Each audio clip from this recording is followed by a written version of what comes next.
It is Sunday, my friends, the 30th day of May 2010.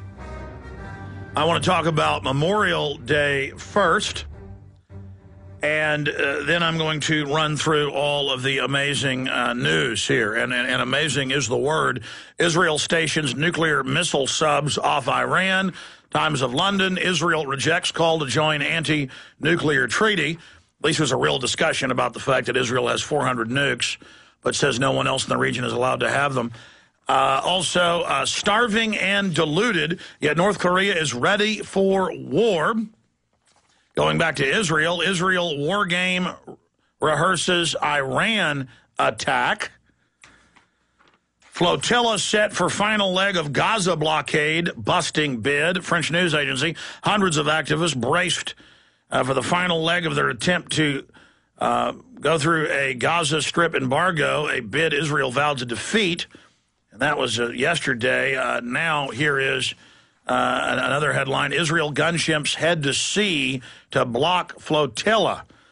And it says their ships headed out to sea Friday to stop a flotilla of pro-Palestinian activists from reaching the Gaza Strip, the military said, setting the stage for what could become a dramatic showdown on the high seas. You know, Gaza's been under siege for several years, oldest form of total war, but we'll continue to follow that as it unfolds. Also, second Iceland volcano issues ominous warning. The volcano is Katla and is many times bigger than the one that's already screwed up air travel the last few months. And they're saying it's set to blow. So we'll be talking more about that coming up in the broadcast. Also, pirates threaten boats on U.S.-Mexico border. AP, California college offers scholarship to illegal aliens. That's Fox News. Well, what's the big deal? I mean, illegal aliens have always, the last 30 years, gotten in-state tuition when other U.S. citizens don't get it, and they get first dibs on all the welfare and all the free scholarships. I mean, that's on record because the globalists want to break down the borders and have a group here that'll vote for gun control and big government, and 90+% of the illegals, when they get to vote, finally vote to take our guns and take our property. So, of course, the banks are bringing them in. Got to bring down the U.S. Administration opposes Arizona law that penalizes the hiring of illegal immigrants. The feds have lied, and Napolitano, the head of Homeland Security, of insecurity, she's got plenty of money for the feds to be spying on returning veterans, gun owners, libertarians, conservatives, people like that, and to harass gun shops and gun shows. But last week in Congress, she admitted she hasn't read the Arizona bill. Well, I've read it. We've read it on air. It is identical, except that it says Arizona and the state instead of federal, to federal law. And that's if the feds, because the federal law is very weak, happen to already arrest somebody in the commission of a crime or suspicion, drunk driving, speeding, whatever, and if they don't have identification, they are to be brought to ICE.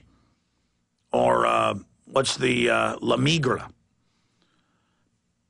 Feds don't do that. You've seen it in the news where they'll do a staged meat-packing plant arrest of 500 people and give every one of them a green card on the spot. They'll arrest them in front of TV cameras and then take them down the street, or they'll take them and give them green cards and have them build the fake border fence that you could drive the Empire State's Building through. And then they only built 50-something miles of the 2,000. It's just completely... Obama announced this week the 1,200 troops are just to fight drugs coming across the border. Yeah, and of course, I guess they're well-trained. If these troops come from Afghanistan, they could plant poppies in South Texas. Of course, they don't grow well here. They only grow well in a few geographic areas of the globe, 90+% in Afghanistan. And our own troops are on the news admitting, I guess on Memorial Day, one of the symbols of supporting vets has always been a poppy. You know why? Because it's a painkiller. Well, the poppy's associated with troops having their arms and legs blown off, and so the poppy brings them heroin. It brings them relief. So I guess the entire symbol of America and the entire symbol of our troops should just be a big, giant poppy. And we can have the troops down on the border who are there for show. In the Associated Press, they admit not allowed to interdict illegals, not allowed to even call the Border Patrol if they see them.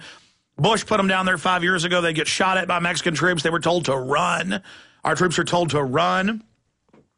How about on Memorial Day, we memorialize that our republic has died?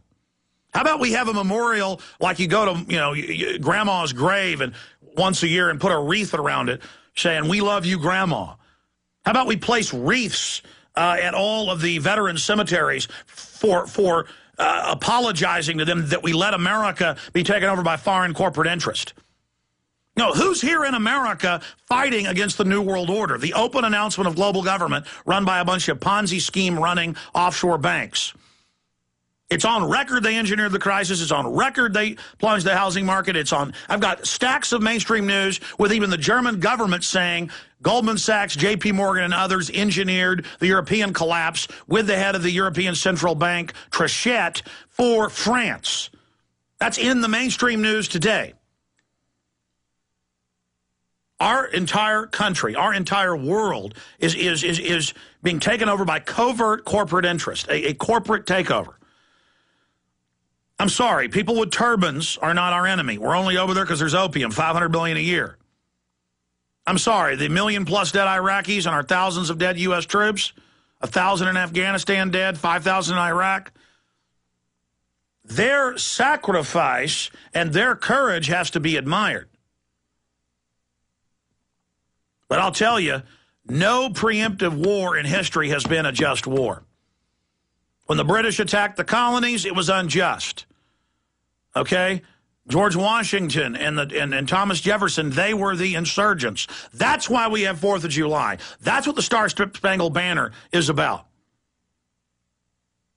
That's what our troops fought for in World War II. That's what they fought for in the other wars this country's had. But there's no doubt this country's been taken over by foreign corporate interest, and some troops are now serving their 7th tour in Iraq or Afghanistan, respectively. Most of them a mix. We've never made troops serve more than 1 tour, 1 year. Not in World War II, not in Vietnam, not anywhere, because it screws them up with 1 tour. Around 30%, 35% statistically end up having real mental problems. You make them serve 2, 3, 4, 5 tours, you're talking more than half the troops are just complete basket cases, ladies and gentlemen. Oh, but that's how we support them. We put a little American flag made by Chinese slaves that's deindustrializing our country out on our front lawn, and we walk up to troops and say, "Oh, thank you. Thank you. You've served 4 or 5 tours over there. Thank you." And then you give them horrible government-run health care, which we're now all going to be getting. And again, it's just hype. You know, we need patriots here in the Republic to save the United States from massive taxes and regulations and surveillance and the Patriot Act now being used against U.S. citizens. We need to realize what Memorial Day is all about, what the flag is all about. It's about the Declaration of Independence. It's about the Bill of Rights. It's about the Constitution.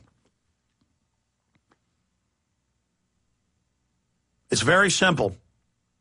We all are warlike because we instinctively, our ancestors wouldn't have survived if they wouldn't have protected the village, the hut, the region when invaders would come and take over areas. No matter where you live, you've dealt with the same situation. So that's why we're warlike, we're aggressive, we instinctively honor people that put on uniforms and march off to fight. But in any war, there's the invader, and there's those that are fighting for their lives. Now, why does the United States invade country after country? Because we're not the United States anymore, folks. We're a province of offshore banks. We're their muscle. And now Geithner has announced in China, I have the Reuters article, that America is done. He told them, hey, you can't count on the U.S. U.S. taxpayers are tapped out, and they don't have money anymore.